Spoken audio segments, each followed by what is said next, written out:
नमस्कार, किस्सा यूपी का देख रहे हैं और मैं हूं आपके साथ दिव्या सिंह। संभल में 24 नवंबर को हिंसा हुई थी। इसके बाद पुलिस सख्त हो गई है और उपद्रवियों को पकड़ने के लिए सर्च ऑपरेशन चला रही है। संभल में पुलिस ने सर्च ऑपरेशन चलाया और ताबड़तोड़ छापेमारी की। अहम बात यह है कि पुलिस का यह अभियान सपा सांसद जियाउर रहमान बर्क के घर के आसपास के क्षेत्रों में चलाया गया। इसके अलावा संभल में बुलडोजर एक्शन भी जारी है। अवैध निर्माणों पर प्रशासन का बुलडोजर गरज रहा है। इधर योगी एक्शन के बीच अलीगढ़ मुस्लिम विश्वविद्यालय में हिंदू छात्रों का गुस्सा फूट पड़ा है। हिंदू छात्रों ने यूनिवर्सिटी प्रशासन से 3 बांग्लादेशी छात्रों को सस्पेंड करने की मांग की है।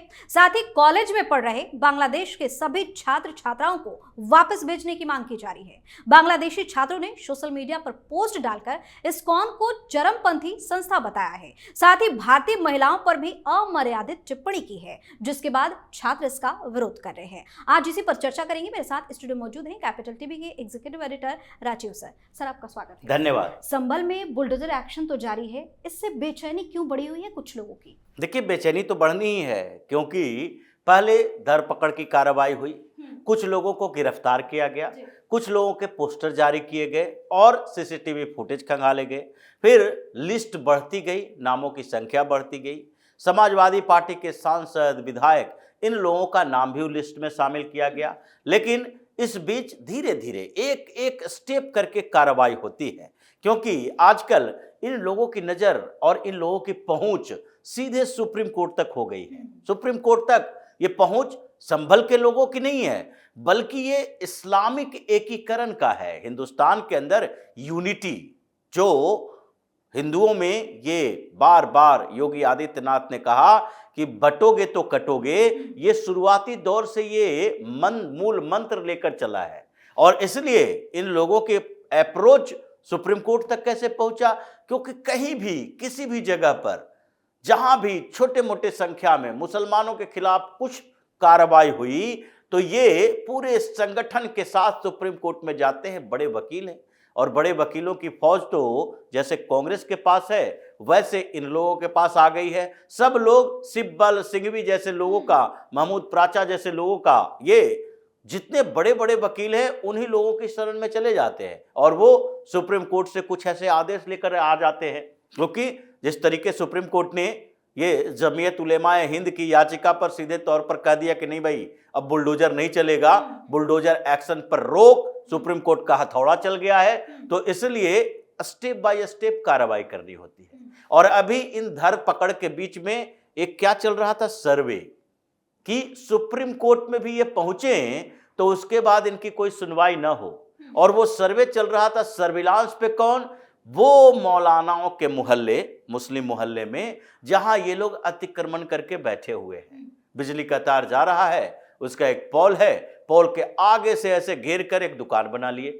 मकान आगे है, मकान के साथ साथ गलियों में भी लेकर घुस गए और इन लोगों को एक दूसरे से फर्क नहीं पड़ता। ये ऐसा नहीं है, ये सामंजस्य की बात है। जैसे सामान्य तरीके से हिंदू मोहल्ले में अतिक्रमण होता है तो सामने वाला शिकायत कर देता है पुलिस के पास, जहां वहां है वहां म्युनिसिपल कॉर्पोरेशन के पास, कि देखो भाई आने जाने में दिक्कत हो रही है, क्योंकि इनको ठीक ठाक जगह चाहिए, स्पेस चाहिए। लेकिन कई जगह पर सामंजस्य होती है। इन लोगों के जो एरिया है उसमें फुल सामंजस्य है। बदबू आते रहे, कोई किसी की शिकायत नहीं करेगा। स्लॉटर हो रहा है, कोई किसी की शिकायत नहीं करेगा। ये हत्याएं हो रही है, जिस तरीके से पशु हत्या होती है उन मोहल्लों में, उसकी कोई शिकायत नहीं करेगा और दड़बे में घुसे रहेंगे, घेर घेर कर सड़क को गली बना देंगे, फिर भी कोई शिकायत नहीं होगी। तो सरकार को शिकायत करनी पड़ती है, खुद से देखना पड़ता है। अब योगी आदित्यनाथ ये देख रहे थे कि भाई अब आगे का स्टेप शुरू करो, क्योंकि अभी तक तो हम बच बचा के चल रहे थे, पकड़ धर पकड़ हो ही रही है, लेकिन अब बुलडोजर तो एक बार जाना चाहिए। और बुलडोजर के लिए तैयारी करने के लिए सबसे जरूरी है कि अभी आरोपियों के खिलाफ ये बुलडोजर एक्शन नहीं ले सकते। सुप्रीम कोर्ट में वहां बैठे हुए कुछ वकील हैं, कुछ जज हैं, ये सारे लोग मिलकर उत्तर प्रदेश सरकार के ऊपर नजर गड़ाए हुए हैं कि देखो चिल्लाना शुरू हो जाएगा, तो फिर से चीख चिल्लाना शुरू हो जाएगा, आदेश आ जाएगा। दिशा निर्देश तो पहले ही आया हुआ है। तो इसलिए अवैध निर्माण का पूरा खाका तैयार करो, और फिर तैयार हो गया। अब बुलडोजर की एंट्री हुई है और बुलडोजर की एंट्री उसके आसपास हुई है। जियाउर रहमान बर्क के घर और उसके मोहल्ले और उसके आसपास उसके संरक्षण में चल रहे दुकान, ये जितने हैं, उस जगह पर बुलडोजर पहुंचा और तोड़फोड़ शुरू हो गया। पहले दुकान जो पॉल को अपने घेरे में लेकर रखा था, अब वो मुक्ति अभियान चला। इलेक्ट्रिसिटी डिपार्टमेंट ने जो शिकायत की थी उसके आधार पर उसको तोड़ा गया। अब ये म्युनिसिपल कॉर्पोरेशन की तरफ से दूसरी शिकायत की जा रही है चौड़ीकरण कि सड़क अगर 30 फीट है तो 30 फीट होना चाहिए। ये 30 फीट सड़क ही होगी, उस पर घर या फिर कोई बालकोनी या फिर उसे घेर कर अपने लिए जगह नहीं बनाएगा कि पार्किंग स्पॉट हो गया ये। तो इसलिए अब एक एक करके बुलडोजर एक्शन शुरू हुआ है। परेशानी इन लोगों की ये है कि ये ऐसे कानूनी तरीके से हो रहा है जिसके लिए सुप्रीम कोर्ट भी नहीं जा सकते।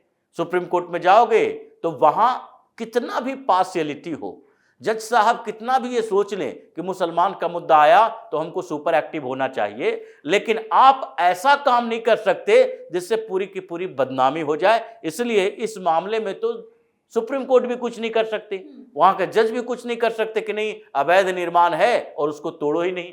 तो इसलिए स्टेप बाय स्टेप जो कार्रवाई हुई है उसमें अब बुलडोजर की एंट्री हुई है। और परेशानी इन लोगों की इस बात से है कि आगे पूरे संभल का वो इलाका, मस्जिद के इर्द गिर्द हर जगह ऐसे इलाके होते हैं, उन सब इलाकों में सफाई अभियान शुरू होगी।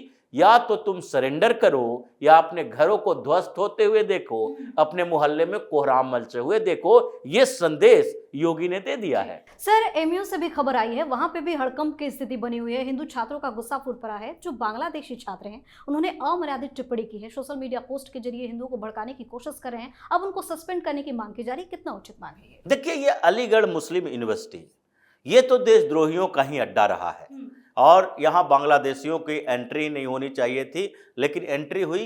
ये सारे अल्पसंख्यक दर्जा के नाम पर यहाँ से जितने बड़े बड़े लोग निकले वो सारे बड़े बड़े लीडर, उसमें से ज्यादातर देश के गद्दार ही रहे। शेख अब्दुल्ला यही अलीगढ़ मुस्लिम यूनिवर्सिटी से पढ़ के गए और वहाँ कश्मीर की राजनीति करेंगे, कश्मीर को जहन्नुम बना दिया।